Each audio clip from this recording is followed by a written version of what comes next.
Judges Uncensored, episode 10, the grand finale. So yesterday we finished off the story of Shimshon, the death of Shimshon, what happened to Shimshon when he was in jail. They poked out his eyes and he ended up bringing down the pillars and killing a bunch of Philistines with him. So before we go on to looking at what happened after Shimshon, I just wanted to focus a little bit on Shimshon and pull out some ideas that are related to Shimshon. And the next stage after Shoftim, after the judges, is going to be the stage of the Malchus, of the kingdom. So the connection between Shimshon, the judge, and the possibility of Malchus, of kingdom afterwards. There's a medrash in Bereishis Rabbah in Parshas Vayechi. It says that Yaakov Avinu on his deathbed saw a prophecy with Shimshon. He saw a nevuah. He saw Shimshon in his prophecy. And Yaakov Avinu thought that, this person Shimshon is Mashiach. He thought that Shimshon was going to be Mashiach. And then, when the whole story played out, he saw that no, Shimshon ends up dying in this tragic way, so Shimshon is not Mashiach. But what we see here is that Yaakov Avinu had what we would call a Hava Amina, that maybe that Shimshon is supposed to be Mashiach. Can't he still be? What? Can't he still be? He would come back to life, or so? A live person, and then he disappeared or died. We don't want to get into that. I'm just but saying. The assumption is that once somebody dies, then he's not going to be Mashiach. I mean, because Tchias HaMesim is supposed to happen after Mashiach comes. So it's not, from what it seems over in a lot of the sources, it's not that Yaakov Avinu had a Havamina that Shimshon was Mashiach and he was wrong. The truth is that Shimshon did have certain attributes of Mashiach. He was Mashiach-like in a lot of ways. The generation wasn't Sorka? What? The generation wasn't meritorious? Let's say the generation wasn't meritorious, and Shimshon also didn't live up to what was expected of him. But the truth is that we see that Shimshon did start something which was completed by David HaMelech. Shimshon started defeating the Plishtim. He began to save the Jewish people from the Plishtim, and it wasn't until David HaMelech that the Jewish people were completely saved from the Plishtim. So in a way, you see that Shimshon and David HaMelech were actually partners. Even though they lived in different historical times, David HaMelech lived after Shimshon, but they were partners together in getting rid of the Plishtim. And we find, what? Great father-son relationship. Well, it's not father-son, but... What color is he? So we find the partnership between Shimshon and Dan is a reflection of a greater partnership between Yehudah and Dan, the tribe of Yehudah and the tribe of Dan. David and Shimshon is a reflection of a greater relationship between a partnership between Yehudah and Dan that work together in order to do things for Klal Yisrael. The first place you see this is by Esav. There's a medrash that says that when they went to bury Yaakov Avinu or Yitzchak, there's different versions of the medrash. So Esav came and he said that no, that spot that you were going to put him in Maras Machpelah really belongs to me. And while they were waiting to go bring the documents to prove that Esav is wrong and that burial plot really does belong to them, so it says that Hushim ben Dan couldn't handle waiting. He's like, how could you delay burying Yaakov Avinu, let's say? So he went and he was deaf, he was blind and deaf, he couldn't see, he couldn't hear, he wasn't sure exactly what was going on, but he saw that they were delaying the burial of Yaakov Avinu, so he went and he killed Esav. And there's other midrashim that say that who killed Esav? Yehudah killed Esav. So who killed Esav? Was it Hushim ben Dan or was it Yehudah? So the way what? I always thought it was Yehudah. So the Taisa Shans and Mesachel Seita puts the two together. He says that first Hushim ben Dan hit him or struck him with whatever, and that didn't kill him, and then Yehudah came and finished it off. So that's the same. That parallels what we see over here by Shimshon and David HaMelech. Shimshon started defeating the Plishtim, but he didn't do the Makah B'Patish, he didn't do the final blow, and then David HaMelech comes along and he does the final blow. So in order to defeat Esav, you also need a partnership of Yehudah and Dan, of David HaMelech and Shimshon. And we also find, in regards to building the Mishkan, right, when the Jewish people were in the desert, they built the Mishkan, and there were two people in charge of building the Mishkan. One was Betzalel ben Uri ben Chur Lamata Yehudah, right? Betzalel from the tribe of Yehudah, and the other person was Ahaliyav ben Achisamach Lamate Dan. Aholiav ben Achisamach from the tribe of Dan. So again, you see that building the Mishkan required a partnership of Yehudah and Dan together. And in fact, there's actually a Medrash Hagadol, a sefer, a Temani Medrash called Medrash Hagadol, which says that Manoach, Shimshon's father, was a descendant of Aholiav ben Achisamach. So it's not just that the Aholiav ben Achisamach was from Dan and Shimshon was from Dan. He was actually a descendant of Aholiav ben Achisamach.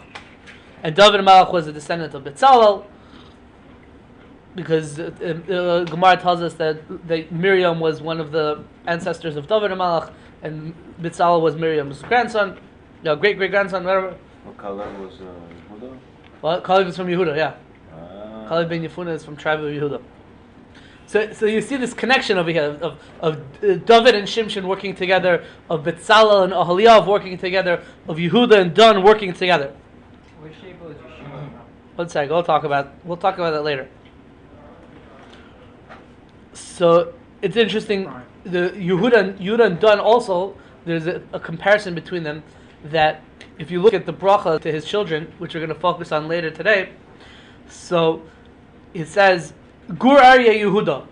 Yehudah is a lion's cub. Gur Aryeh Yehudah. And when Moshe Rabbeinu gives a bracha to the Shvatim at the end of his life, so he says about Dan Gur Aryeh. Dan is a lion's cub. So both Yehudah and Dan are compared to the same animal.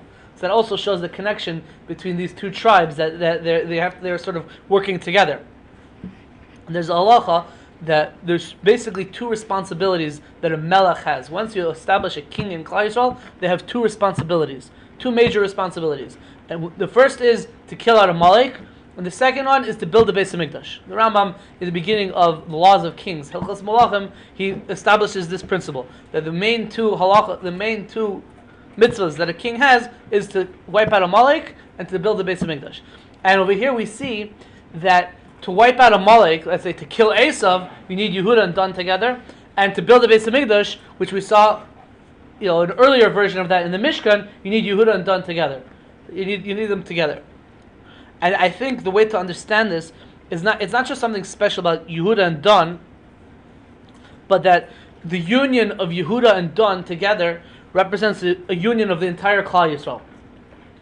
Because if you look in Parshas Bamidbar, in Sefer Bamidbar, when it talks about the different camps, the Jewish people, the 12 tribes are divided into 4 camps. Each camp had three tribes in it. Right? The first camp is Yehudah, Yisachar, Zvulun. The second camp is Reuven, Shimon, Gad.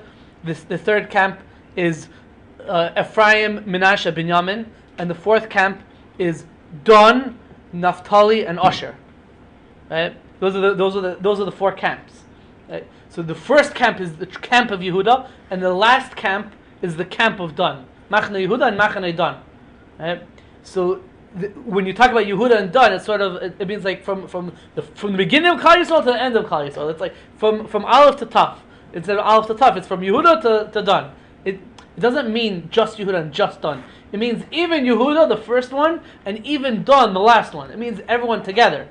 So it doesn't. So the way I understand it is, to build the Beis Hamikdash, you need all of Klal Yisrael together. To defeat Amalek, to defeat evil, to defeat Esav, you need all of Klal Yisrael together. It doesn't mean Yehudah and Dan as opposed to everyone else. It means even Yehudah and Dan, who are the opposite extremes, you need them together.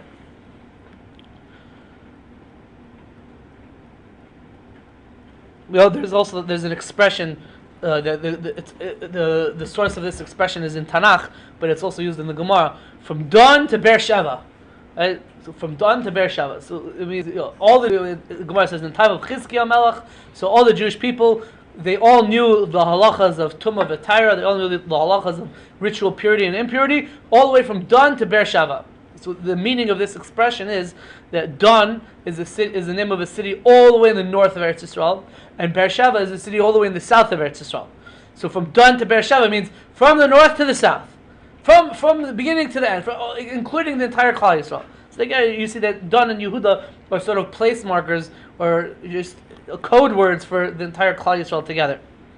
So in that way, Shimshon had the potential to be like a real partner of David Melech. He's going to be equal to David Melech. And in the end, he lost that opportunity. He wasn't able to live up to it. The only way that he's working with David Melech is that he defeated Plishtim and David Melech defeated the Plishtim. But other than that, Shimshon is not one of the great kings of Klal Yisrael. He was a shofet, true, but he wasn't. He didn't reach the highest potential. In the end, what happened to Shimshon, as we saw yesterday, was that his eyes got poked out. Right? There's two people in Tanakh whose eyes got poked out. Shimshon. Does anyone else know who the other one is? The other person is Tzidkiyahu HaMelech, Zedekiah, the last king of Yehudah. The last king, when the Babylonians destroyed the Beis Hamikdash, they captured Tzidkiyahu and they poked out his eyes. There's two people in all the Tanakh whose eyes got poked out.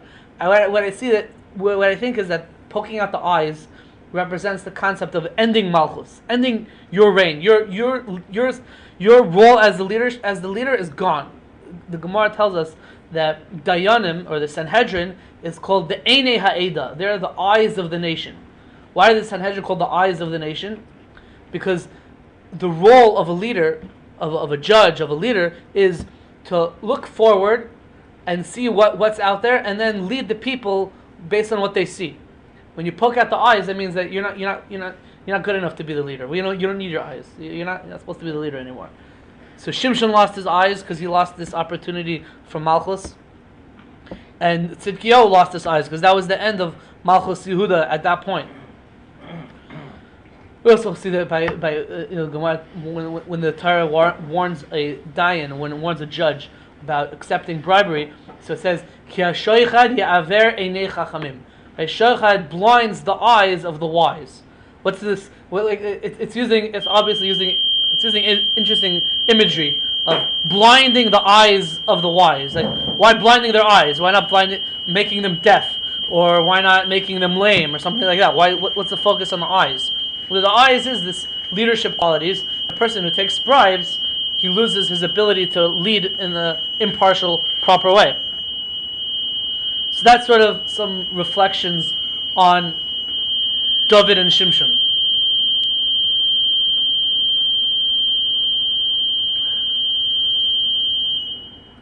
That's some reflections on David and Shimshon. We'll continue a little bit what happened after Shimshon. So after Shimshon, Shimshon was our 13th Shofet, or 12th if you include Avimelech. After Shimshon was Eli Kohen. So he's our, 14th Shofet. It's a little bit of a machlokas amongst the commentators if Eli Kohen became the next Shofet right after Shimshon died, or there was some time between Shimshon and Eli Kohen.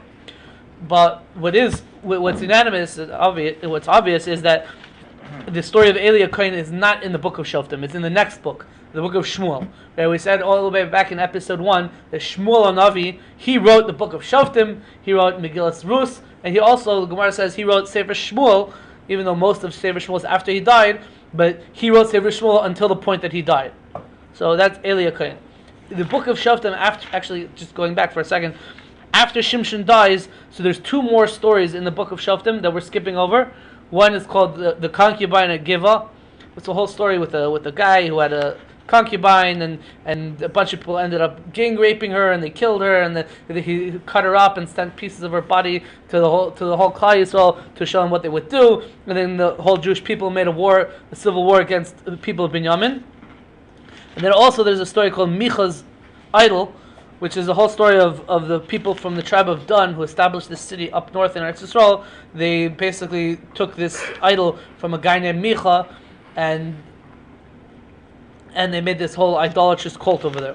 So those are two stories that we're not going to get into. In the Tanakh, it's at the end of the book of Shoftim, but Chazal tell us that these two stories didn't happen chronologically at the end of Shoftim. Chronologically, they happened all the way back in the time of Shofet number 1, Osniel ben Knaz. Some sources say that no, it did happen after Shimshon, but according to Chazal, these two stories happened afterwards. They happened earlier. Sorry. Fine. So again, after Shimshon died, so we have Eli Kohen, who was sort of unique in this way that he was not only a Shofet and a Navi, but he was also a Kohen Gadol. And he was the Shofet for Klal Yisrael for 40 years. He was in charge for 40 years. And he was also somewhat unique in that he began a change in how they decided who's going to be the Kohen Gadol. Until now, the Kohen Gadol was always going to be a descendant of Aaron Kohen's son Elazar, who had a son Pinchas, and all the Kohen Gadolim till here were descendants of Pinchas.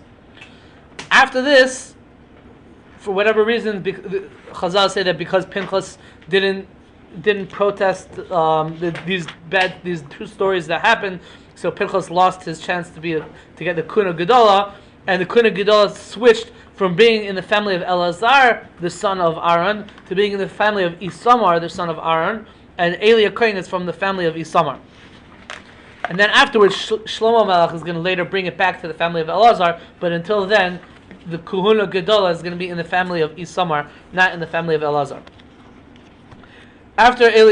In the time of Eli Kohen, as we've mentioned before, throughout the period of Shoftim, so the central place of worship was the Mishkan in Shiloh, and basically Mishkan Shiloh was destroyed by the Plishtim in the time of Eli Kohen. And it actually happened at the same time that Eli Kohen died, the Mishkan Shiloh was destroyed. And Eli Kohen had a student named Shmuel Hanavi. And so he's our 15th or 14th judge, depending on if you count Avimelech or not. Shmuel Hanavi. And Shmuel Hanavi was not a Kohen, even though there is a Zohar which seems to say that Shmuel was a Kohen, but he was not a Kohen, he was a Levi. He was a descendant of Korach, actually.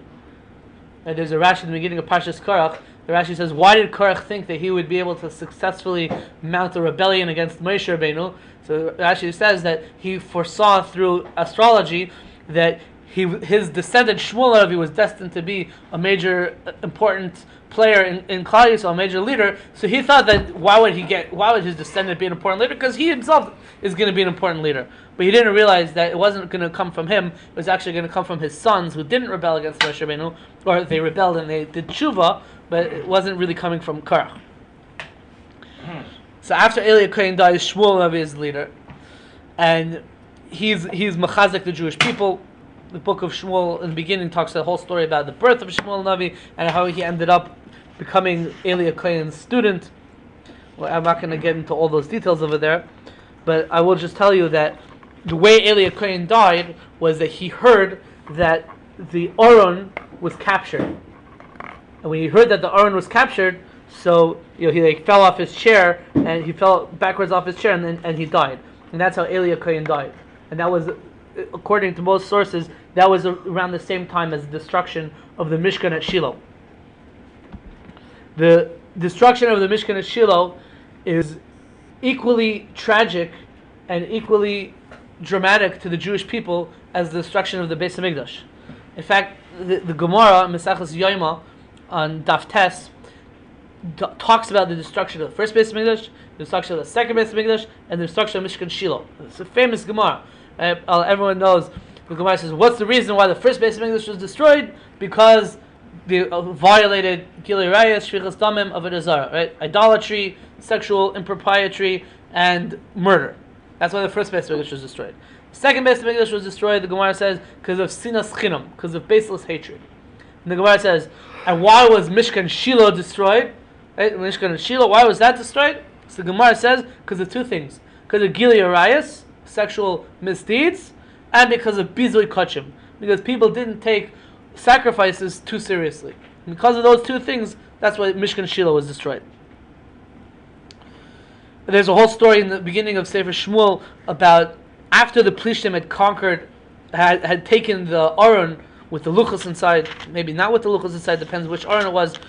After the Plishtim had taken the Aron captive, so there was a whole nace that the Plishtim took the Aron and they put it next to their idol of Dagon in the temple, and the Aron Hashem made all kinds of miracles that made the idol fall down and become decapitated and all these different things, and then eventually the Plishtim decided, you know what, it's not worth it for us to have this Aron in our possession. They started getting hemorrhoids. It was a whole nasty story over there. So in the end, what the Plishtim decided is they're going to just send that Aron back to the Jews. So they put it on these cows, and the cows, Chazal tell us that the cows were actually singing. They started singing, the cows, and the cows just walked straight to where the Mishkan was supposed to be, where the Mishkan was, and it came back to the Jewish people without interruption. So the cows came by themselves. gave it to a place called Beit Shemesh. It's a whole story over there. And as a result of this miracle, Shmuel Hanavi was able to inspire the Jewish people to forget about Avodah Zarah and to do tshuva and to come back to Hashem. So Shmuel Hanavi sort of inspires this whole tshuva movement, and he gets the people to start doing the right thing. That's in the chapter Perek Zayin in the beginning of in Shmuel Aleph. And he gathers the Jewish people and he gets them to commit to this. And then from that point onwards, the Jewish people were a little bit more successful in their fighting against the Philistines, against the Plishtim. What happens is eventually Shmuel Hanavi gets old, and they said, okay, you were a shofet, but your kids, he had two sons. One's name was Yoel, and the other one is Avia. They weren't acting in the same way as Shmuel Hanavi. They weren't following in their father's footsteps to the same degree. The Gemara says that Shmuel Hanavi, he used to go around to all the different cities in Eretz Yisrael, and he would act as a shofet. He would be like a judge, on wheels. He would come around. But his sons, they sat at home and they said, if you want justice, you have to come to us. We're not coming to you. So they didn't follow in their father's footsteps in certain, it could be small, insignificant ways, but that was enough for them to decide that, we don't want your kids to be the rulers after you. We want something else. And that's when, this is in the 10th year of Shmuel being the shofet over Klal Yisrael, the Jewish people come to Shmuel and they say to him, Sima lanu melech l'shaftenu kechol hagoyim. Put upon us a king who can judge us like all the nations. Right? They wanted a king. It's a little bit problematic. They said, we want a king like all the nations. The Torah has provisions for, setting up a king. It says, Stem tasim alach melech in Parshas Shoftim in Sefer Dvarim. The Torah does say that there is an idea of making a king, but the Torah doesn't say kechol hagoyim, like all the nations. But here, okay, they decided they want a king, and Shmuel Hanavi, it seems like as if he was a little bit insulted. And as Hashem tells him, don't worry, it's not you that they rejected. It's me that they're rejecting. They don't want me to be the king over them. They want a human being to be a king over them. Like we had all the way back when we spoke about Gidon. So the Jewish people offered Gidon to become a king, and Gidon said, no, I'm not going to be your king. Hashem is going to be your king. Right? So over here, when they are asking for a king, so Hashem tells Shmuel Hanavi that what they're really doing is they're rejecting the malchus of Hashem and they want a real melech. So what happens is they do end up getting a king. Shmuel Hanavi appoints by Hashem's command. Hashem tells them to anoint Shaul as the king, and Shaul leads the Jewish people in battle against the Bnei Ammon, right? The Ammonites to the east of Eretz Yisrael. They become a major problem again. They start invading Eretz Yisrael, and Shaul leads them in battle against Ammon, and he shows that he does have the responsibility and he could be a good king. And then Shmuel Hanavi, as he's getting very old, and he's he realizes that he's going to die, so he again warns the Jewish people not to stray from Hashem, and he gives them a whole speech. He gives them a whole speech where he tells them that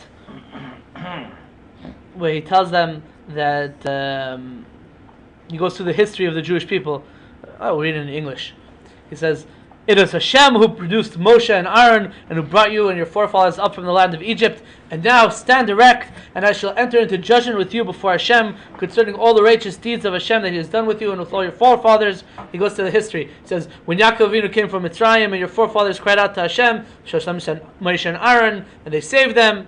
And then you forgot about Hashem, and Hashem delivered you to the hands of Sisera. He's going through the whole history of Sefer Shoftim. I'm giving you to the hands of Sisera, the king of the general of Yavin, from the Knanim, and Hashem put you in the hands of the Plishtim and the hands of the Moavites, and you had to fight them, and you called out to Hashem. We did Averas, and you did Shuvah, and then Hashem sent you different saviors throughout the period of Judges. Now Hashem sent you Yerubal, for example. He says Yerubal. Right? Yerubal is another name for Gidon. Remember, Gidon defeated the Midianites. And Hashem sent you somebody named Bidon. Who's this Bidon guy? We didn't have a shofet named Bidon. So Chazal tells us that Bidon is a reference to Shimshon, because Shimshon is from the tribe of Dan. Right? Yiftach, right? Remember, Yiftach saved the Jews from Bnei Ammon, and Shmuel and Shmuel himself. So Shmuel gives them this tochacha over here, and Chazal take these different verses. Do we have a Gemara Rosh Hashanah here? I have one. There's for sure one somewhere here, but Hold on, I have one in the big mess. I have you on the... whatever. Yeah.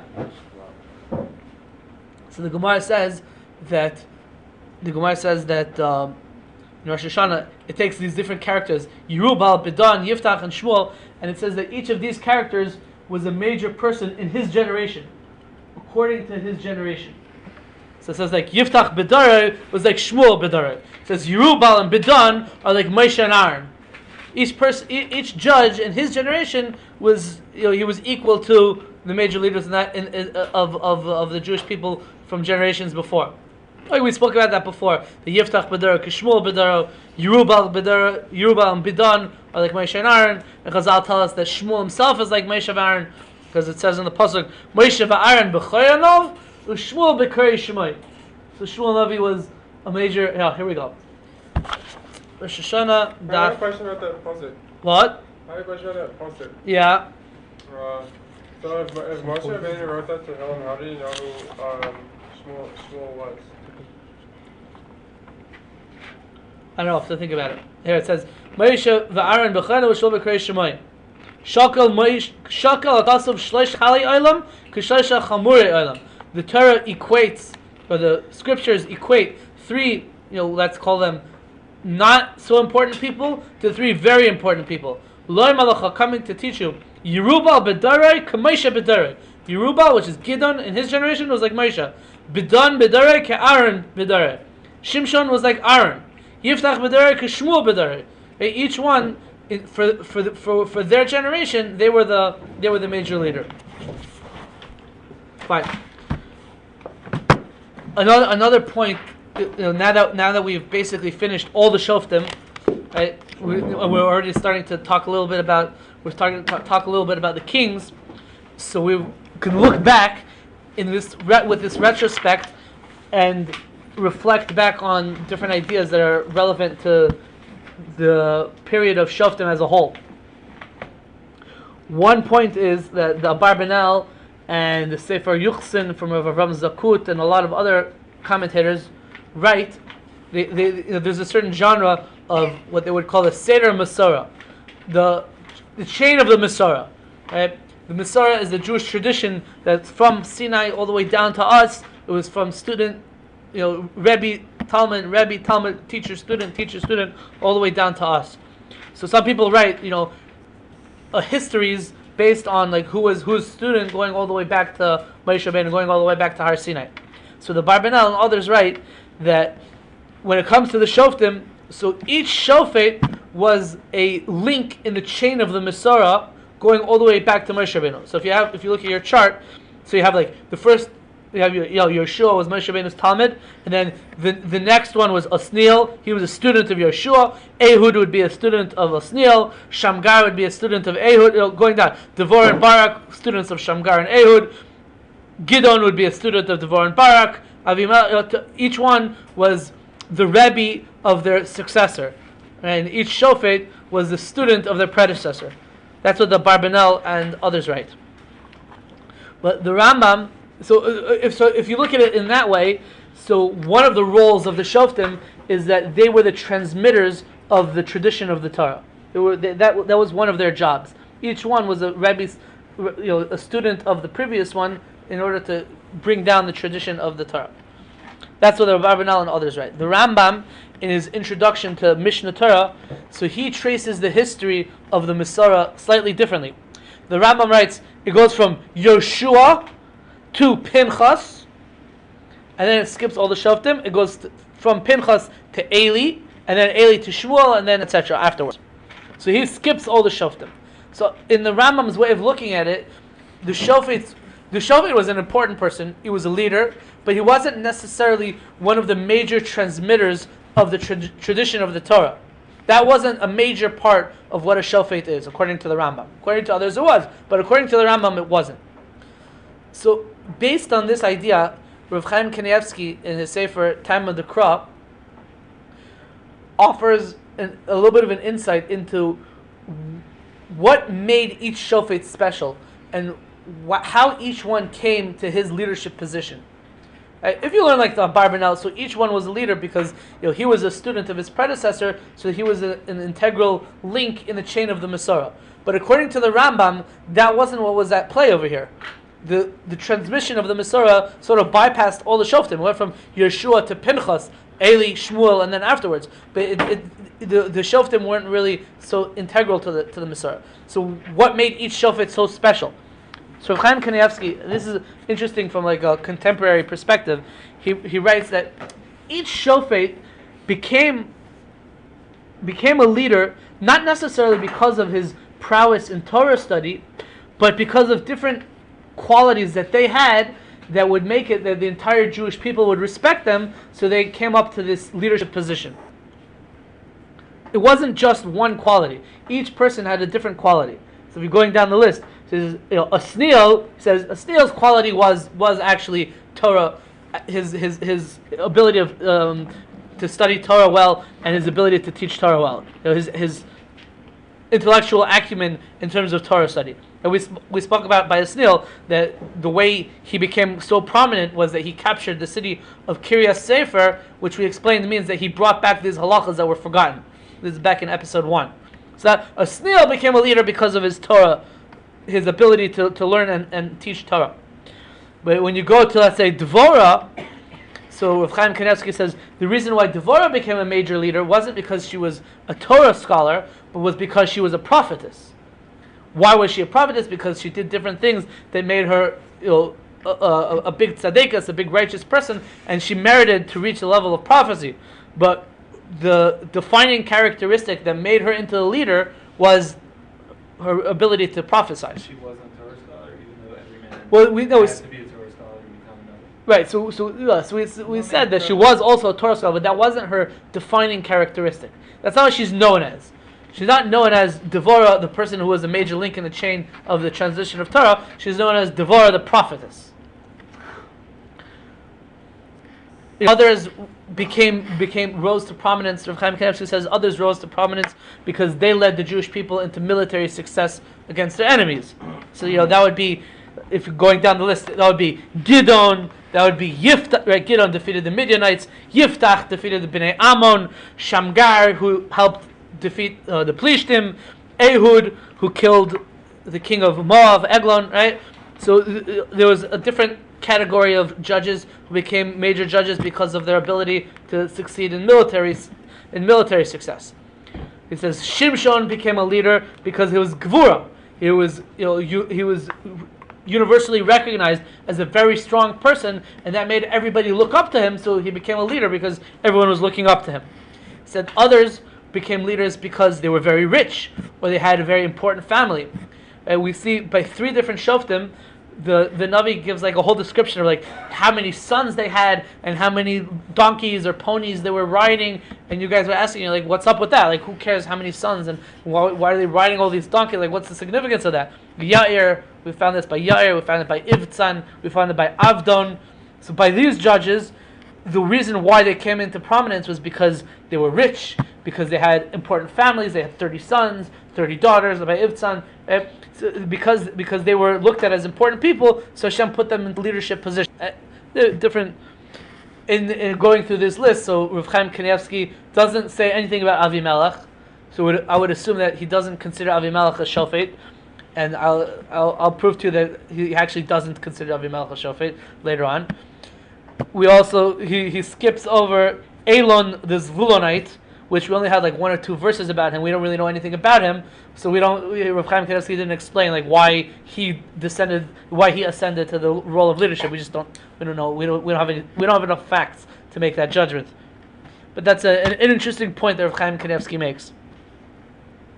So I gave you guys this chart over here, just to review what we spoke about. There was a medrash that says that there was a shofet came from every tribe of Klal Yisrael. There was a shofet for each tribe in different times in history. Yeah, she's missing. 1 second. One version of this medrash says that there was a shofet from every tribe except for the tribe of Shimon, because Shimon was associated with promiscuity by Zimri. So because of that, Klal Yisrael rejected him, and they never put a shofet from the tribe of Shimon. Now, if you look at the chart, this chart is basically a review of what we spoke about throughout all the episodes. So you can see who was from which tribe. Yeshua, if Yeshua is to be considered shofet, is from Ephraim. Lisnil is from Yehudah, Ehud and Gera is from Binyamin, Shamgar ben Anat. It wasn't explicit which tribe Shamgar ben Anat was from, but we said a lot of Mefarshim say that he was a Kohen, so that would say that he's from the tribe of Levi. We also gave an explanation that maybe Shamgar is from Shimon. Then we had Devorah and Barak, who are from Kedesh, which is in Naphtali. We had Gidon, who is described as a Giladi, which is from the tribe of Menashe. We had Gidon's son Avimelech, who also would be from Menashe. We had Toila, who is described as an Ish Yisachar, so he's from the tribe of Yisachar. We had Yair HaGiladi, which we weren't sure exactly who he is, but he's either from Menashe, or if he's the same as Yair ben Menashe, it could be that he's from the tribe of Yehudah. Then we had Yiftach, who's also a Giladi, so he's from Menashe. Then we had Ivtzan, and we spoke about at length. Chazal say that Ivtzan is the same person as Boaz, which would make him from Yehudah. But then we said that it could be that there are places in Chazal which disagree with that assertion and say that Ivtzan is not Boaz. So that would make Ivtzan from some other tribe. And I suggested that maybe he's from Gad. There was somebody else who suggested maybe he's from Zvulun, like the next person, Elon Hazvuloni, who's from Zvulun. Avdon is from Ephraim. Shimshon, we said, is from Dan. Eli is Eli a Kohen, he's a Kohen. Shmuel is Shmuel Hanavi, descendant of Korach, he's a Levi. So if you look down this list, so there are definitely tribes that are missing. For example, Reuven. There's no shofet from the tribe of Reuven. Right? Shimon, there's no shofet from the tribe of Shimon, unless we say Shamgar is from Shimon. Okay, Levi we have, Yehudah we have, Yisachar we have, Zvulun we have, Dan we have, Naphtali we have, Gad, we don't have anyone from Gad. Right? Unless you say that Ivtzan is Gad, like I was trying to suggest. Asher, also we don't have from Asher. I saw somebody who wanted to write a whole thing that maybe Ivtzan is from Asher. So it's not so simple to say that each tribe actually had a shofet. Some Mefarshim say that medrash that said that each tribe had a shofet is not just talking about Shoftim, it's also talking about kings. You have to know if that actually alleviates this issue or not, but that's another point. Can't we look at the pasuk Echad Shiftei Yisrael and say that that's a raya that every Shevet had to have a shofet? Oh, beautiful. What's your name? I'm a Talmud of Rabbi Gottlieb's. Very good. So he taught you how to think well. So this is exactly what I was about to speak about right now. Yesterday, we spoke about Yaakov Avinu on his deathbed. He had a prophecy, or he blessed each Shevet separately. And when he spoke about the tribe of Dan, so he says, Dan yadin amay ki achad shiftei Yisrael. Dan shall judge his nation like one of the tribes of Israel. So yesterday, we focused on the word achad, and we said that there's a difference between the word achad and the word echad in Lashon HaKodesh. Echad means one, and achad means the one. Okay? So, it could be that this differentiation is not in the realm of pshat, it's actually in the realm of drush. It could be, but it could be it's not. We find the word achad, like for example, when Avimelech had, he was arguing, they told him that she was, I don't remember if it was by Avram or by Yitzchak, but either one, they told him that they were his sister, but really it was his wife, and Avimelech got very upset, and he said, Kimat shachav achad ha'am es ishtacha. One of the people of this nation almost slept with your wife.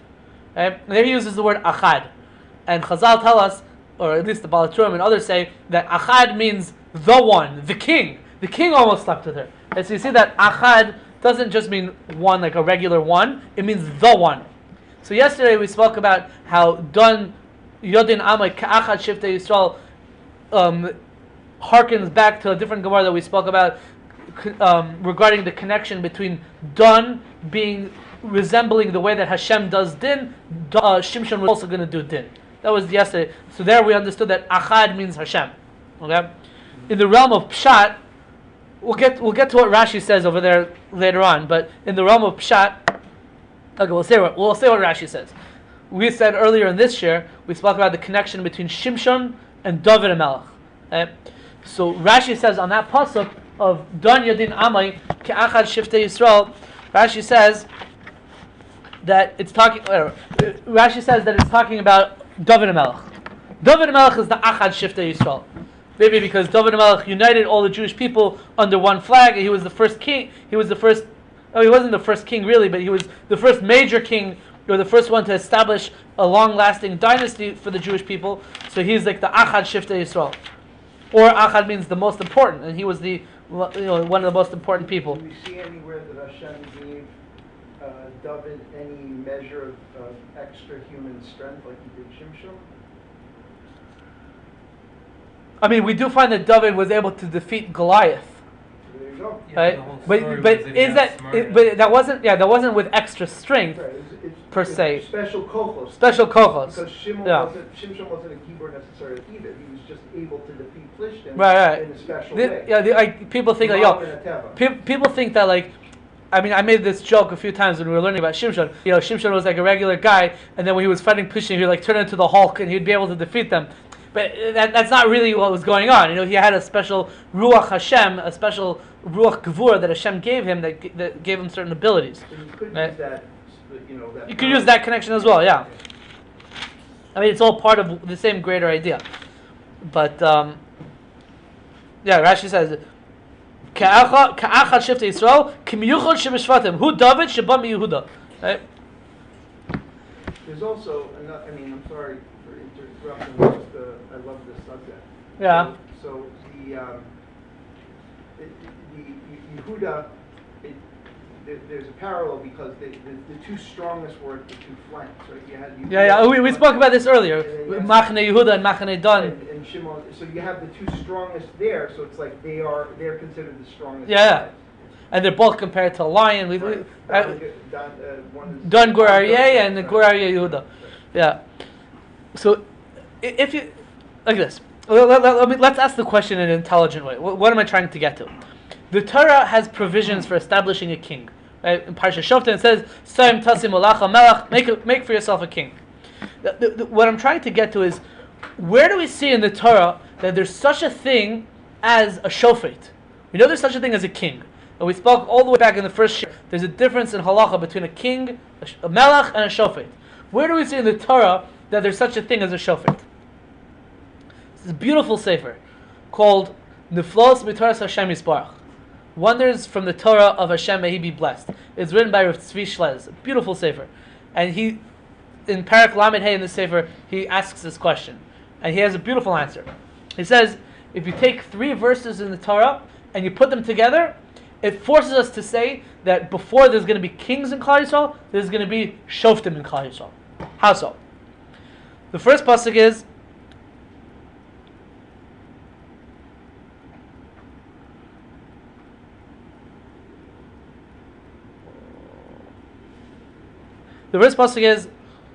when Yaakov Avinu is giving a bracha to the tribe of Yehudah, he says, Lo yosser shevet mi Yehudah. The scepter shall never leave Yehudah. U'mechaykek mi bein raglav. And the lawgiver, the lawgiver's stick will never leave from between the feet of Yehudah. Yehudah is always going to be the leader, right? That's one verse. So that suggests that Yehudah is always going to be the king. The kings are always going to come from Yehudah. But we have another verse. It says by Dan, like you mentioned, Dan Yadin Amai Ke'achad Shiftei Yisrael. Dan is going to judge the Jewish people like one of the tribes, right? We said Achad means like the one, but the simplest way of understanding is Achad means one, just like one of the tribes. Meaning, there's going to be leaders from all the different tribes, and Dan is also going to get one of the leaders. He might be more significant in certain ways, or not, but he's going to be like one of the tribes. Right? So that suggests that there's going to be leaders from multiple tribes. So how does that jive with Lo Yosser Shevet Mi Yehudah? Right? So it must be that there's 2 types of leaders. There's a leader that's Lo Yosser Shevet Mi Yehudah, that's regarding the kingdom, and then there's a leader of Don Yadin Amoy Ke'achad Shiftei Yisrael, that there's going to be a shofet. That's how he reconciles it. And then you have the third verse. The third verse is in Parshas Kisavai, when the Torah has the different curses that would befall the Jewish people, lo yalinu, if they don't keep to the Torah, and it says over there that Hashem will take your king who's going to rule over you and put them into exile if you don't follow the Torah. And that's what happened at the end when Malchus Yehudah fell. So Hashem took, the Babylonians came and took the kings into exile, right? All the sons of Yoshiyahu and the grandsons, they were all taken to Babel, right? So you see that the end is going to be kings. Right? The last type of leader before the destruction is going to be kings. So when are you going to have these leaders that are ka'achad shiftei Yisrael, that they're going to have different judges from the different tribes? Must be that it's going to be Shoftim before kings. So that's in the philosophy Torah Hashem Yisparach says that's the source in the Torah. These three verses together is the source in the Torah that there's such a thing as a shofet. Does the Sefer say that Shoftim are actually superior to kings? He doesn't. But if you think about it, right? I mean, of course, there's Hilchos Malachim. I don't know if there's Hilchos Shoftim, but Shoftim are chosen by Hashem. Correct. Right? Malachim were chosen by Hashem, but it was not. It was Bal Korfo, right? It wasn't first choice. Shaul's the perfect example. He didn't even want it. So Shoftim in some ways may be considered superior. It's just a... You're getting into something. I didn't really speak about this. This is our last year on Sefer Shoftim. So there's a lot of different things that we didn't really touch on. We went through the whole book and we didn't even touch on certain aspects of the Sefer. You think you understand everything in the Sefer. You didn't even scratch the surface yet. Okay, but I have a friend, Rabbi Arnie Wittenstein. Okay. He has a whole theory of how to understand Sefer Shoftim and how to understand Sefer Shmuel, what the difference is. Why is Eli Kohen in the book of Shmuel? Why is Eli Kohen not in Sefer Shoftim if he was a Shofet? Why is Shmuel in Shmuel? Why is it separate than the book of Shoftim? Why does Judges start with Shlomo? Why doesn't Judges start with David HaMelech or with Shaul HaMelech? Well, I'm sorry, not Judges, Malachim. Why does Kings start with Shlomo and not start with David or with Shaul? So he has this idea that Mishkan Shiloh was supposed to be the Beis HaMikdash. Mishkan Shiloh was supposed to be getting to the end, getting to the highest point in connecting to Hashem, in bringing out the Shekhinah. That was what Mishkan Shiloh was supposed to be. Why? Because that would be a direct continuum from Har Sinai, Mishkan in the desert, Mishkan in Gilgal, Mishkan in Shiloh. It's all one long, continuum, one uninterrupted flow from Har Sinai all the way to Mishkan Shiloh. Right? And the Shoftim, their job was to protect the Jewish people from losing Mishkan Shiloh. Right? They were supposed to keep Mishkan Shiloh, and in the end, it seems that the judges did what they could, but in the end, they weren't able to keep Mishkan Shiloh. We spoke about before that Mishkan Shiloh is a tragedy on par with the destruction of Mishkan Shiloh is a tragedy on par with the destruction of the first and second Beis HaMikdash. This is evident from the Gemara in Yoma. It's after the destruction of Shiloh. It's a new system. We're starting over from something else. Now we're starting with Shmuel Navi, and he's going to have Shaul. He's going to bring the kings, and the kings are going to build the Beis HaMikdash. And there's an interruption between Sinai, which goes all the way down to Mishkan Shiloh, destroyed Mishkan Shiloh. Now we're starting again, and we're building a Beis HaMikdash. So it's a different level. I would say at the lower level because it's disconnected from Har Sinai in a way. Right? There was an interruption. There was a destruction in between. But that's more or less that's his whole theory in a nutshell. But what I wanted to do in the last few minutes of the shir is I wanted to focus on Yaakov Avinu's brachas that he gave to the different tribes, and how if we look very closely at the brachas that he gave, we can see different hints to things that happened in Sefer Shoftim. Particularly, you see different hints to the Shoftim themselves. So the first one is, we see that we were familiar with the first brachas that Yaakov Avinu gave to Yosef's two sons, right, Ephraim and Menashe.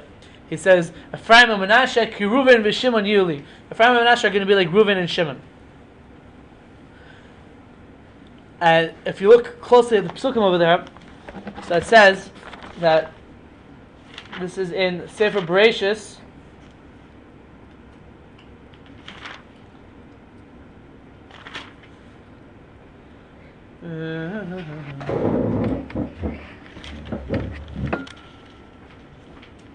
It says,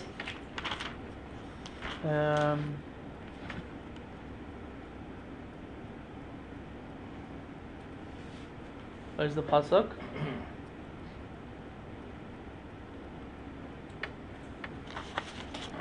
It says about, here it says, pasuk, parak mem ches, pasuk chaf. It says, Vayivorchem bayemahu lemar. He blessed them on that day, saying, Yivorech Yisrael lemar. Klal Yisrael should give blessings to their kids, saying, Yisimcha lekim k'Ephraim v'chem Menashe. That Hashem should make you like Ephraim and Menashe. Right? So if you look closely, in this verse it says, Vayivorchem bayemahu lemar. The word lemar usually in the Torah is spelled Lamed, Aleph, Mem, Resh. Lamed, Aleph, Mem, Resh, right? But over here, it's not spelled like that. Over here, it's spelled Lamed, Aleph, Mem, Vav, Resh. Extra Vav. So what's this extra Vav doing over here? Okay? And also, when Yosef HaTzadik had a dream, he had a dream that he's going to rule over his brothers, and Yaakov Avinu sort of poo-pooed the dream. He says, "Hamalech timleich aleinu im mashal timshal banu," and the word mashal is spelled Mem, Shin, Vav, Lamed. Right? Now this Vav is actually extra, because you could write mashal without Vav. So why is there an extra Vav? So the Baal Turim and the Rokeach say that the extra Vav, when we're talking about the descendants of Yosef, is a remez to the 6 judges who are going to be descendants of Yosef. The 6 righteous judges who are descendants of Yosef. That's why it has the extra vav when Hashem blessed Yosef's sons, when Yaakov blessed Yosef's sons, and that's why it has the extra vav when it talks about Yosef ruling over the Jewish people. Imashal timshal bano, it's an allusion to these 6 Shoftim who are going to be leaders and descendants of Yosef HaTzadik. So who are the 6 Shoftim that we're talking about? So Rav Chaim Kanievsky, in 2 places, but in his glosses to the Perish Rokeach, he tells you, look at Medrash Tache. Medrash Tache was the Medrash we mentioned before that says that there was a shofet for each tribe except for Shimon. If you look at Medrash Tache, it says that who are the 6 judges descended from Yosef? It says Gidon, Yair, Yiftach, Menashe, Avdon. I'm sorry, why did I say Menashe? Gidon, Yair, Yiftach, and Avdon. Those are the 4. Plus Devorah and Barak, he says they were from Ephraim. Right, so you have Gidon from Menashe, Yair from Menashe, Yiftach from Menashe, Avdon is from Ephraim, and then this Medrash Tache is telling us also that Devorah and Barak are also from Ephraim. So that's how you have 6. So if you look at the chart, you can sort of see it. So we always assume that Devorah and Barak are from Naphtali, but this Medrash Tache actually makes the assertion that Devorah and Barak, they were from a city of Kadesh in Naphtali, but really they personally were from the tribe of Ephraim. It's a big chiddush. Why doesn't he count Avimelech? Because Rav Chaim Kanievsky notes Avimelech, he was a Rasha, so he's not counted as one of the Shoftim, so he doesn't go into it. So it's only 6, it's not 7.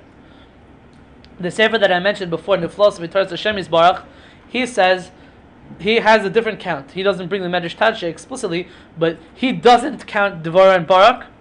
He has just the other 4 that we mentioned, plus he has Yoshua, who's from Ephraim, and he puts in Avimelech, who was Gidon's son, who's from Menashe. So that's how he gets to the 6. Right? Fine. Niflos V'Torah Hashem Yisbarach. That was in Parak Ayin Ches, what I just said. In Parak Lamed Hey makes an interesting point. If you look at the brachas that Yaakov Avinu gave to Ephraim and Menashe, so he said famous words, Hamalach hagoy le'isi mikol ra, the angel who redeemed me from all evil, Yivarechas hane'arim, he shall bless the Ne'arim, he shall bless these children, these lads. And Rashi says, who are the Ne'arim? Menashe and Ephraim, these 2 lads, Menashe and Ephraim. But Chazal and Bereshis Rabbah in Parsha Tzadik Zayin tell us that it's not just talking about Menashe and Ephraim, but it's talking about two specific descendants of Menashe and Ephraim. Okay? The Medrash says that Yivarech es Hana'arim is talking about Gidon and Yeshua. Yeshua is a descendant of Ephraim, and Gidon is a descendant of Menashe. So the Niflas Mitas Hashem Yisbarach points out that of all the people that we're discussing in the Sefer Yeshua, Shoftim, Shmuel, of all the different Shoftim that we're discussing, Hashem sent an angel to speak to only two Shoftim, Yeshua and Gidon. Right? To Yeshua, if you look in Sefer Yeshua and Parag Hey, when Yeshua was in Yericho, so it says that an angel. What? What? I can't hear. For battling Torah, right? Hashem sends him an angel to rebuke him for not studying Torah in Parag Hey. So that's an angel that Hashem sent to speak to Yeshua. And by Gidon, we spoke about Gidon had an angel came to him Lel Pesach and says, Hashem imcha gibor achayil, and then Gidon starts talking to the angel, asks like, why isn't Hashem saving the Jewish people? We spoke about Hashem redeeming us by Pesach, so why doesn't He help us out now? So that was another angel that came to a shofet. What about Manoach? Manoach wasn't a shofet, right? There was an angel that came to Manoach, Shimshon's father, but Manoach wasn't a shofet. His son Shimshon was the shofet, but not he himself. So there were only two angels that spoke to. There was an angel that only spoke. Angels only spoke to two shoftim, to Yoshua and Gidon. So therefore, Hamalach Hagal is Yivarech es Hana'arim. That Malach is going to bless the Na'arim. Which Na'arim? Rashi says Menashe and Ephraim, and the Medrash says Menashe, meaning Menashe's descendant Gidon, is going to be blessed by a Malach, and Ephraim's descendant Yeshua is going to be blessed by a Malach. That's what the philosophy of Torah Hashem Yisbarach says in Parag Lamed Hey. And then in Parag Ayin, he wants to take further. He said, Yeshua is called a Nar. The Torah tells us, Yeshua ben Nun Nar, lo yamush v'yitocha ohel. Yeshua ben Nun was a lad, he never left Moshe Rabbeinu's tent. So he's called a Nar. And Gidon was also called, the word Nar didn't apply to Gidon, but when the Malach told Gidon that he's going to redeem the Jewish people, he says, I'm a young man. Why? I'm the youngest person from my father's family. Like, why are you choosing me to be the leader? So you see that both Yeshua and Gidon could be considered a Nar. And there's a Gemara in Yevamos that says that there's a certain Malach who, we don't say his name, but it starts with a Mem Taf Taf. The Mem Tes Tes, Matat, right? And the Gemara, the Tesis brings a whole tradition that really it was Chanoch who came up to Shemayim and he turned into an angel and he became Matat. And the Gemara, that his name is also Nar. That's the name of an angel. The name of an angel called Nar. So the philosophy of Torah Hashem Yisbarach wants to argue that maybe Gidon and Yeshua are also called a Nar because they're the two Shoftim that this angel Nar appeared to them. So that's why they're called Yivarech es Hana'arim. These two Na'arim, they're called the Na'arim because they're the two Shoftim that the angel appeared to. That's another interesting point. But then the philosophy of Torah Hashem Yisbarach makes another point. This is in Parag Ayin Ches in that sefer. He says the Torah makes a whole to-do about Yaakov Avinu, how he placed his hands when he was giving brachas to Menashe and Ephraim. Menashe is the Bechor. Menashe was Yosef's firstborn. So you would expect that the right hand, which is the more important hand, is going to go on the firstborn. Right? And the left hand, which is the least important hand, is going to go on Ephraim because he's not the firstborn, he's the secondborn. Yet, so that's the way that when Yosef brought his two sons in front of Yaakov Avinu, so he put Ephraim next to Yaakov Avinu's left hand, and Menashe next to Yaakov Avinu's right hand. Yet the Torah tells us that what did Yaakov Avinu do? Sikel es yadav. He acted wisely with his hands, and he put the right hand on Ephraim, and then he put the left hand on Menashe. Yeah, he put the right hand on Ephraim, and then the left hand on Menashe. Why?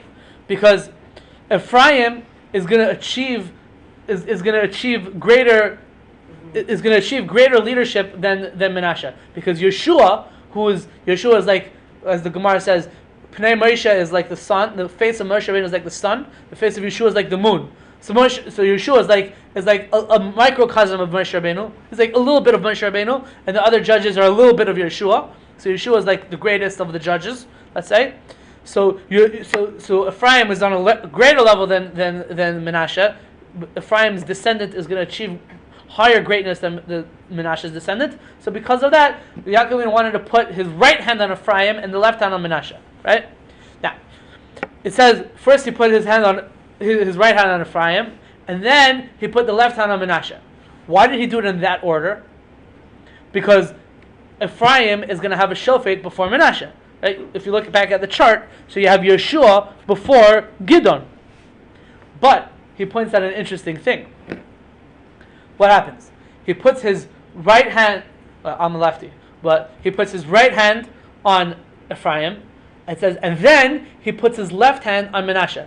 Yeah? That we can assume that Yaakov didn't go like this. He probably went like this, right? Which means that his left hand is on top of his right hand. So the philosophy of Torah Hashem Yisbarach says, what's the significance of the fact that the left hand is on top of the right hand? Now we're looking at Ephraim and Menashe. In a way, Menashe is going to be on top of Ephraim. Where do you see that? So he says, if you look good in Sefer Shoftim, we find it, right? Because we came across two instances when there was a clash between Ephraim and Menashe in Sefer Shoftim. We had once by Gidon that the people of Ephraim were insulted that Gidon didn't invite them to go fight the Midianites until the end of the war. So the people of Ephraim were insulted, and Gidon used his diplomatic skills to get out of this clash. And he said, "No, you guys really made it. You guys really made the victory. I couldn't have done it without you." So Gidon was able to diffuse the situation. But then we had a similar situation by Yiftach, where the people of Ephraim were insulted that Yiftach didn't come ask them to join. And the people of Ephraim actually threatened Yiftach. They said, "We're going to burn your house down." And Yiftach responded in kind by killing out people from Ephraim. It says he killed out 42,000 people from the tribe of Ephraim. We spoke about how he checked if you're from Ephraim or not by seeing how you could pronounce the word Shibolis. If you said Shibolis, that you're not from Ephraim. If you said Sibolis, because they had this sort of tribal speech impediment, so they all said Sibolis, so he knew you were from Ephraim, they would kill him. Right? So there, you see Menashe on top of Ephraim. When there's a clash between Menashe and Ephraim, Menashe comes out on top. Because Yiftach killed out 42,000 people from the tribe of Ephraim. So that's some hints that we see in Yaakov Avinu's brachas to Gidon, to Yiftach, to Yeshua. We have some more hints later on. If you look in the bracha that Yaakov Avinu gave to Don, so as we mentioned before, Don Yodin Amoy Ke'achad Shiftei Yisrael. Don is going to judge his nation like one of the tribes of Israel. And Rashi says, of course, that this is talking about Shimshon. What's the continuation of the bracha? Yehi Don Nochash Alei Derech. Don shall be like a snake going on the road. Shfifon Alei Orach. Or like a serpent going on the street. Hanoishech Ikve Sus, who bites the heel of the horse. Vayipol Roich Vay Achor. And his rider falls backwards. Yeshua Kivisi Hashem. And then Yaakov as a tefillah that he's davening for Hashem's salvation from Hashem. So this actually, in a way, sounds like the story of Shimshon. Because what did Shimshon do? He ended up doing the kamikaze mission that he did in the end was he knocked down the pillars. The pillar is like sort of the heel of the horse, which brings down the whole horse and rider. Right? And it falls on top of the snake though. Right? So it ended up killing Shimshon. It falls on top of the snake.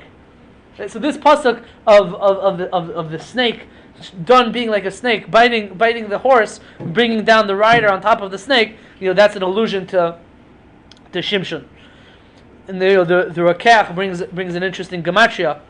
If everyone pulls out their calculators, you can see this. If you take the word Nachash, or you'll just have to trust me. If you take the word Nachash, what? If you take the word Nachash and you spell it out, Nun, like this, that's how you can't really see it, but whatever. Nun Vav Nun is the letter Nun. Ches Yud Taf is the letter Ches. Shin Yud Nun is the letter Shin. So that's how you spell the word Nachash. If you take the gematria, what? Ches Yud Taf. Ches. Yeah. So if you spell out the word Nachash, if you spell out the letters of the word Nachash, you get to 884. And if you take the phrase Zeh Haya Shimshon ben Manoach, add up the letters, it's 884. So the Rekach says that Nachash is an allusion again to Shimshon. It's a bit of a stretch. He says that if you look right before the bracha of Dan, is the bracha of Yisachar. And the bracha of Yisachar is Yisachar Charem Garem. Chamor Garem is caused by a donkey. Right?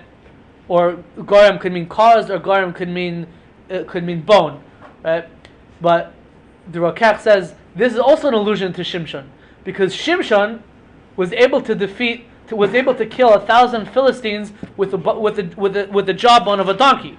So that's another allusion to Shimshon, right next to the bracha of Dan. And also, if you think about it carefully, the lashon that Yaakov Avinu said by Dan was Dan Yodin Amai, right? So Dan Yodin. You can look at it as like there's two expressions of justice, Dan and Yodin. What are these two expressions of justice? So Rabbeinu Ephraim of Regensburg, who's from the same circles as the Rekach, from the Hasidei Ashkenaz, so he says Dan Yodin, the double expression, alludes to the fact that Shimshon was a judge in sort of two spaces. He was a judge in his lifetime for 20 years, and he was a judge after his lifetime for 20 years. So the way the Rabbeinu Ephraim brings it, it sounds like he was able to get the Jewish people to do the right thing for 20 years, and then the effects of his motivation or inspiration reverberated for another 20 years after he died. That's the way he brings it. If you look at it in the way he said, but the Yerushalmi in Sota that we quoted yesterday says it a little bit differently. It says that Shimshon was able to get the Philistines scared of the Jewish people for 20 years during his life, and he was able to get the Philistines scared of the Jewish people for 20 years after he died. So that's the double expression of Dan and Yodin. Two types of making justice. Just to finish about Shimshon, so it says in Bereishis Rabbah in Parshat Tzadik Ches. So it also goes with this. Chazal also go with this idea that the Nachash that's mentioned in the bracha of Dan alludes to Shimshon, and Chazal tell us Shimshon is like a snake in 4 different ways. Okay, the first way is that he's Matsui ben Hanashim. He hangs out with women. And if you think about it, what's the first snake that's mentioned in Tanakh? Hanachash haya arum, the Nachash that spoke to Chava, that convinced Chava to eat from the Eitz Hadas. He was hanging out and schmoozing with women. So that was also something that we see with Shimshon. The second thing is that a snake, if you get a charmer, you can calm the snake down, and you can subdue the snake. So Shimshon, you can also subdue Shimshon. We saw was it yesterday or it was 2 days ago. We saw that the Shimshon allowed himself to be taken into custody by the Bnei Yehudah because he didn't want the Philistines to make a whole war against the Jewish people. So he said, okay, fine, turn me into the Philistines. Right? So Shimshon was also able to be subdued, just like a charmer can subdue a snake. Thirdly, we find that koichoi barosho, just like a snake, the tour de force of a snake's power is his venom that comes from his mouth, his bite. So too, the source of Shimshon's power was his hair, was his long hair that came from his head. Okay, we spoke about yesterday. Was his long hair really the source of his powers, or was that just a way of saying that Shimshon is following the halachas of a Nazir and Hashem is with him? But at least on the surface, it looked like it was coming from the hair. And the fourth similarity between Shimshon and the snake is that just like a snake, it can bite, and even after the snake is dead, its venom is still venomous and still poisonous and still can have effects. So Shimshon, he was able to kill Philistines even after he died, because he brought down the building. He died with it, but he also killed other people with him. Those are 4 ways that Shimshon is similar to a snake. We'll end off with the bracha of Naphtali. Yaakov gives a bracha to his son Naphtali. It's Naphtali ayala shlucha hanais imrei shofer. Naphtali is a hind let loose who delivers beautiful sayings. That's how ArtScroll translates it. Naphtali ayala shlucha hanais imrei shofer. Now, who's our shofet from the tribe of Naphtali? Devorah. Yeah. Okay, now look at this. Naphtali, Ayala, Shlucha, Hanaysein, Imre, Shefer. Yeah. Let's take the first letter of each word. Aleph, Shin, Hey, Isha. Yeah. Now let's continue. Okay, Hey, Aleph, Shin. Aleph, Shin, Hey again. Isha. Right? So the word Isha is alluded to in the bracha that Yaakov Avinu gives Naphtali. What's the significance of that? Well, we know that there was only one Shofet who was an Isha. Right? That's Devorah the Neviah. Wait, that's supposed to be Isha and then Ish. No, Isha. Aleph, Shin, Hey, and then here again you have Hey, Aleph, Shin. It's the same letters. Right? So the Rokach points that out. And in fact, when But wouldn't it make more sense because the war was with Barak, so it's Isha and Ish? no, because really Devorah was the driving force behind it. Gotcha. And the Rokach in Parshas Vayechi also makes another point that the word Isha is extra when it talks about Devorah.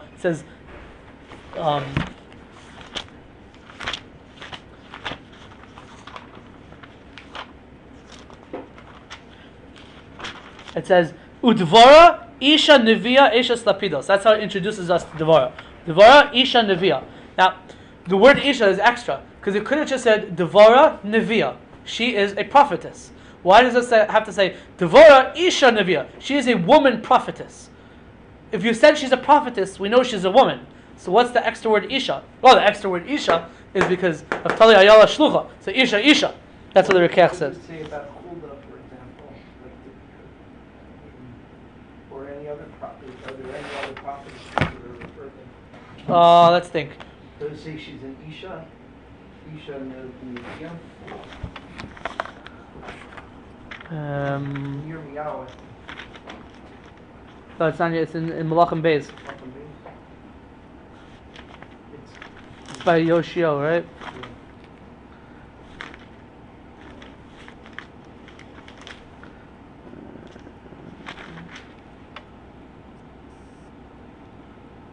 Yeah, by Chulda it just says that they went Vayelech Chilkiyahu El Chulda Hanavia Eishes Shalom whatever. Well, she's called an Eishes. Well, she's called an Eishes. Not an Isha. Devorah is also called Eishes Lapidos, Right.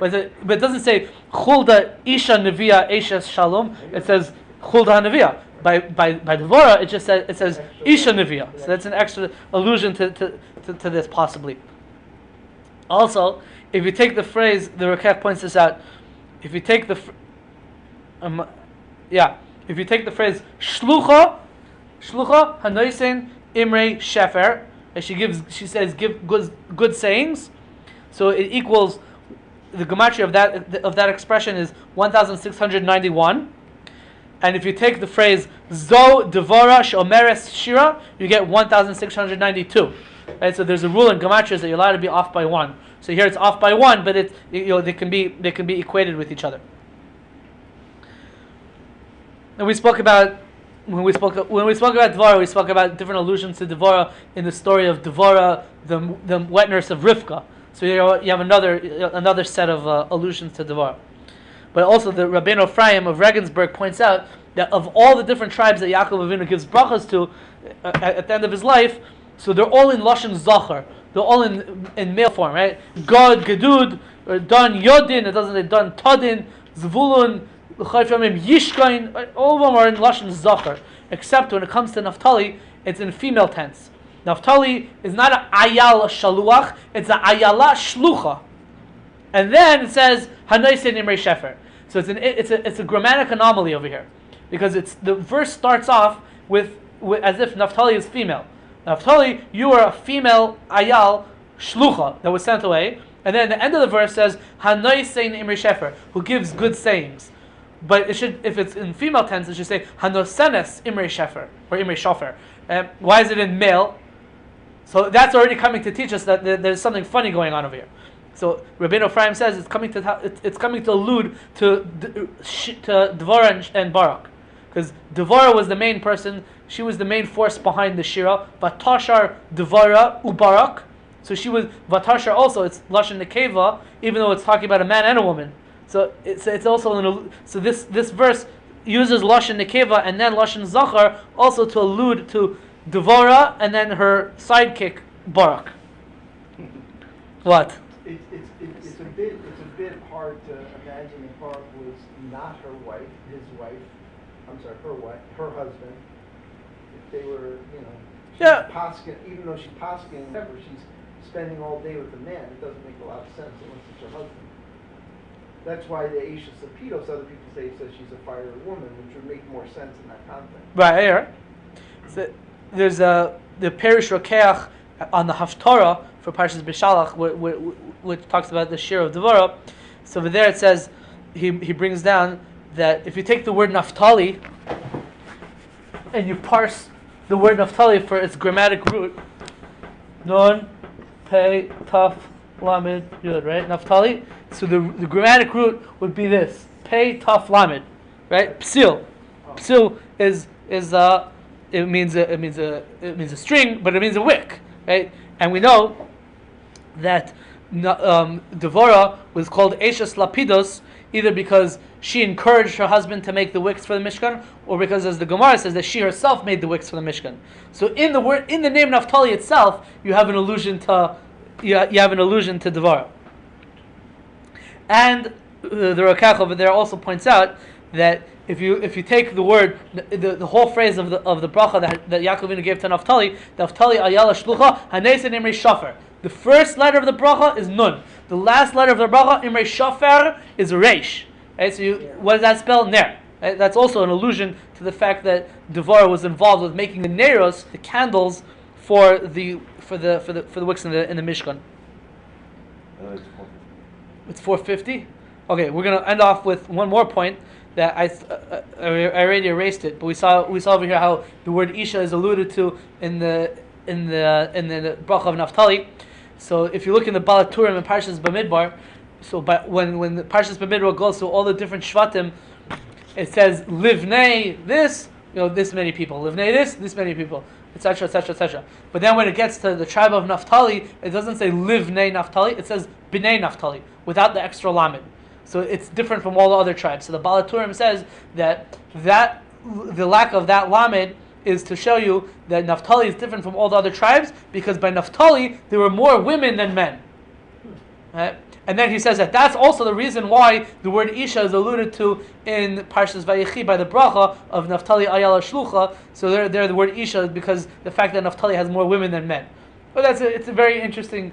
I mean, he's learning it differently than what we were saying. It doesn't have to do with Devorah, but maybe this is the connection is that it doesn't literally mean in terms of population, but maybe it means that the leaders that Naphtali produced, so the women were more prominent than the men, because the only female judge who was also a prophetess was from Naphtali, and you don't find that by anyone else. So maybe it's like sort of allusion to that. I have a sefer from Masechtas Yevamos on the Aflamid Vav and Aleph.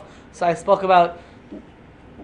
The Gemara says that it's always the world is always half men and women. So is this an anomaly that Naphtali had more women than men? Is this something not so anomalous? Do we find it in other places? It's a whole discussion, but we're gonna stop it over here, and I'll say that's all, folks. Thank you for coming and thank you for staying.